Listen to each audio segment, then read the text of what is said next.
धर्म और आध्यात्म की एक पाठशाला की शुरुआत की है डॉक्टर राघव पाठक जी ने। क्यों जरूरत पड़ी धर्म और आध्यात्म की पाठशाला की? समीर जी, धर्म और आध्यात्म की पाठशाला तो हर किसी की ज़रूरत होती है। बुनियादी पहलू क्या हैं धर्म के, बुनियादी पहलू क्या हैं अध्यात्म के, और धर्म और अध्यात्म क्या दोनों एक हैं या दो अलग अलग विषय हैं? जीवन की धुरी क्या है? ऐसे तमाम प्रश्न हैं जो हम सब जिनसे दो चार होते ही रहते हैं, उलझते रहते हैं। कई बार ध्यान करते हैं लोग, योग करते हैं, पूजा करते हैं, पाठ करते हैं, साधना करते हैं। हम क्या सिर्फ सांसारिक इच्छाओं के लिए ये सब प्रयास करते हैं, या सांसारिक इच्छाओं से परे भी कोई लक्ष्य होते हैं जीवन के? जब जब ये प्रश्न आते हैं तब तब हमें इन विषयों के ऊपर ही घूम फिर करके हमारी यात्रा आ जाती है। तो इन विषयों पर जब एक ऐसा दृष्टिकोण नहीं होगा जो सिलसिलेवार आपकी परतें खोल सके, तो एक एक करके, एक एक कड़ी करके, धुरी बाई धुरी, मतलब पॉइंट बाई पॉइंट, सिस्टम क्या है एक्चुअली में, जीवन का सिस्टम क्या है, बुनियादी सिस्टम क्या है, जब तक ये तरीका स्पष्ट नहीं होगा जीवन में, तब तक हम सभी को हमें लगता है कहीं ना कहीं हम कभी इस देवता से उस देवता, उस दरबार से इस दरबार की यात्रा करते रहेंगे।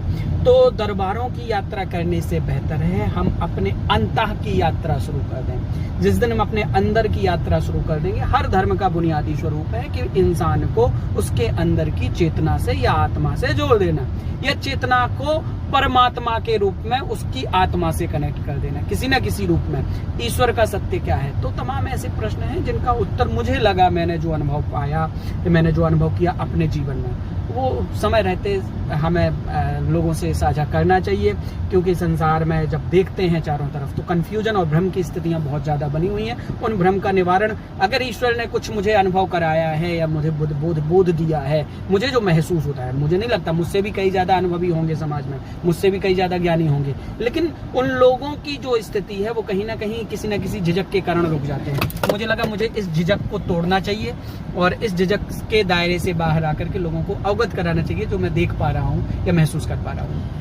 आमिर खान की एक फिल्म मैंने देखा था, 3 इडियट्स, उसमें कहते हैं कंफ्यूजन ही कंफ्यूजन है, सॉल्यूशन का कुछ पता नहीं। तो आप लोगों को सॉल्यूशन का पता लगाना है, जरूर जाइए YouTube में सर्च करें धर्म और आध्यात्म की पाठशाला। वीडियो के डिस्क्रिप्शन में भी आपको दे दूंगा, जरूर देखिए।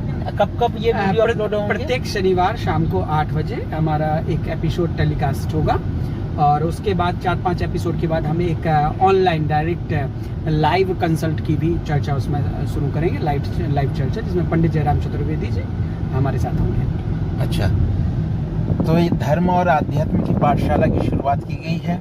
उम्मीद है आप लोग जरूर पसंद करेंगे, क्योंकि आज के समय में लोगों के कई सवाल होते हैं, कंफ्यूज होते हैं लोग, जो जैसे कई जगह जाते हैं, बाबाओं के पास जाते हैं, धर्म गुरुओं के पास जाते हैं, कई सवालों के जवाब आपको नहीं मिल पाते। तो धर्म और आध्यात्म की पाठशाला में एक ताजा प्रकरण चल रहा है। जैसे ताजा एक प्रकरण देख रहा था, जैसे प्रेमानंद जी है, श्री हरवंश वाले महाराज जी, कितना बढ़िया उनका स्थिति है, औरा है, और दूसरा पंडित प्रदीप मिश्रा जी है। दोनों को लेकर के लोग यूट्यूब पर डाल रहे हैं, नरगल का संवाद डाल रहे हैं। तो ये सब शोर क्यों?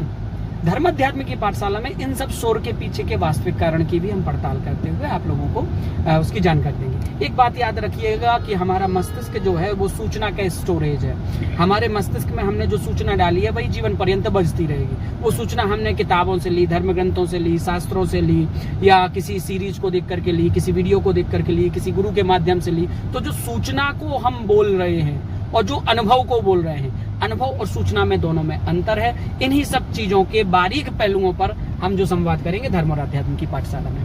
हाँ बिल्कुल, धर्म और आध्यात्म की पाठशाला YouTube पर आप लोग सर्च करिए, सब्सक्राइब करिए, बेल आइकन को जरूर दबाइए। जुड़े रहे मेरे साथ। नमस्कार।